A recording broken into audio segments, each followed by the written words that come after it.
no one will be able to be armed. We will take all weapons.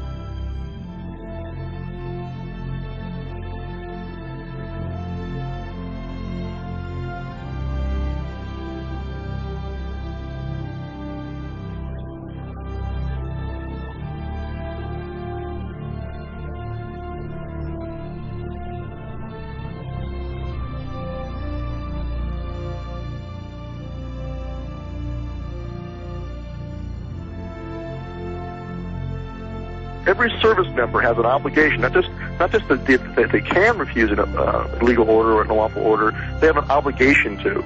They have to. And so they have to make a decision for themselves where that line is.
There's no earthly answer that anyone can understand why these people, after 6 days, are still in this filthy, miserable convention center. Why are they still here? There's the freeway here. I tell you what I would have done.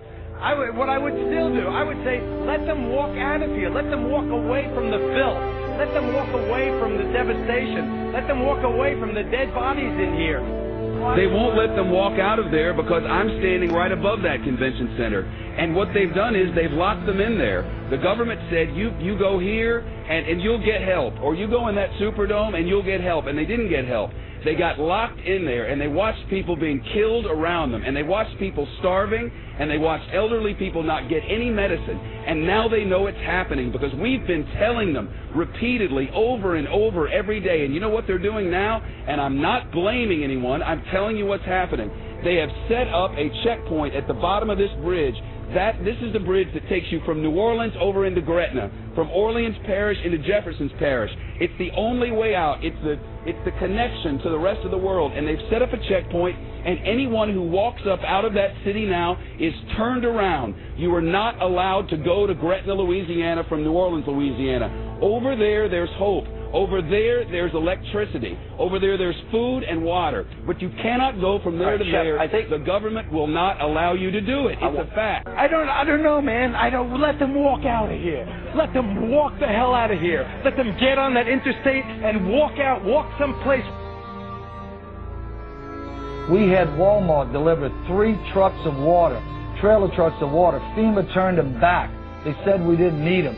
This was a week ago. We had 1,000 gallons of diesel fuel on a Coast Guard vessel docked in my parish. The Coast Guard said, come get the fuel right away. When we got there with our trucks, they got a word. FEMA says, don't give you the fuel. Yesterday, FEMA comes in and cuts all of our emergency communication lines. They cut them without notice. Our sheriff, Harry Lee, goes back in. He reconnects the line. He posts armed guards on our line and says no one's getting near these lines. That's why we issued our declaration of 10 orders that we will not obey. And what those are designed to do is to get the troops thinking ahead of time about where the line in the sand is in advance. And that's what we're hearing in feedback from people in National Guard units is that in Katrina, that's kind of what happened, is the police and the military there, the National Guardsmen, were caught off guard and really hadn't thought about it in advance. Walking up and down these streets, you don't want to think about the stuff that you're going to have to do if somebody pops around the corner. We shoot in America. Yeah. And what we're hearing is that it won't be the same way next time. There'll be more who will say, no, I'm not going to do that.